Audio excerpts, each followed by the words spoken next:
దుఃఖಪಡಿಸಿ దూರ ಹೋದ್ರು ದೇವರು ಆ ಪ್ರೀತಿಯಿಂದ ನಮ್ಮನ್ನು ಕರೀತಾನೆ ಇದ್ದಾನೆ. అయితే మనం ఎంతో ద్రోహం చేసి అతనిని దూరం వేసినప్పుడు అయితే మమ్మల్ని అతడు ప్రేమించి మమ్మల్ని దగ్గరికి తీసుకుంటారు. ఎఫెసర్ 4:15 ಹೇಳ್ತದೆ. ఎఫెసర్ 4:15 చెప్తుంది.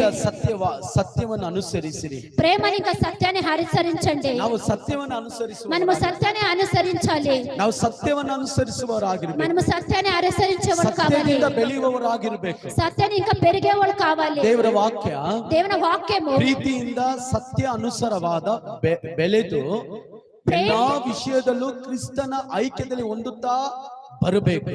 ప్రేమ అన్ని సత్యాలను వెలిగి పెరిగి అన్ని విషయాలని క్రీస్తున ఐక్యత ಹೊಂದುತ್ತಾ ಪ್ರೀತಿಸೋದು ಮಾತ್ರ ಅಲ್ಲ, ಸತ್ಯದಲ್ಲಿ ಬೆಳೆಯಬೇಕು. ನಾವು ప్రేమించేది మాత్రం కాదు, సత్యాల్లో మనం పెరగాలి. ರಾತ್ರಿ ಹೇಳಿದ್ರೆ ಜನರು ಹಿಂಜರಿಗೆ ಹೋಗ್ತಾ ಇದ್ದಾರೆ. నేను రాత్రి చెప్తే జనాలు ಹಿಂಜರಿಗೆ పోతారు. ಅವರನ್ನ ಸ್ಟ್ರಾಂಗ್ ಮಾಡಬೇಕು.